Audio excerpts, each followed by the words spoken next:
dernières paroles publiques de Jean-Marie Le Pen, ça a été sa fameuse interpellation devant la statue de Jeanne d'Arc. Jeanne, au secours. Alors, on se demande où il est aujourd'hui. C'est une question, comme on le disait au début, un petit peu provocatrice, parce que, évidemment, qu'on ne peut pas se prononcer. Comment est-ce que vous interprétez cette parole-là? C'est au secours pour soi, pour la France, pour... Comment l'interpréter, cette parole publique? Okay, je crois que, tout de même, une chose qu'on ne peut pas voter à Jean-Marie Le Pen, c'est qu'il était profondément patriote. Trop, diront certains, bon. Et que Jeanne d'Arc est la patronne secondaire de la France avec Sainte Thérèse de Lisieux. La patronne principale étant la Vierge Marie.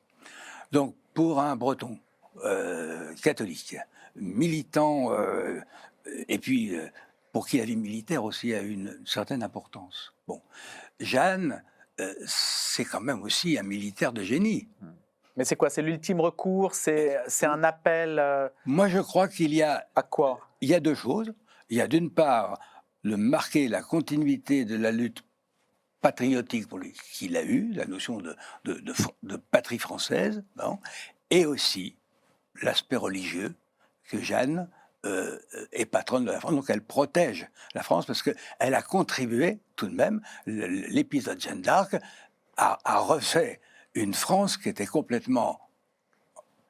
qui aurait été annexée, qui aurait été une province anglaise, et donc dont le destin aurait été complètement changé. Et vous savez que ce qu'il faut bien voir, c'est que les victoires de Jeanne d'Arc, ça tient en 3 mois. Et qu'elle invente la guerre de mouvement, alors qu'avant, les armées s'avançaient comme Napoléon le fera. Sauf que Napoléon a fait l'école de guerre. Et pas Jeanne. Pas Jeanne. Hein, et imaginez une fille de 18 ans, à cette époque-là, prendre la tête d'une armée de soudards, hein, et se faire accepter, finalement. Puis faire cette guerre de mouvement. On comprend que du côté anglais, on se dit, oh là là... Oui, et puis l'événement va marquer durablement la pensée française, en tout cas, voilà, puis les imaginaires français. Voilà,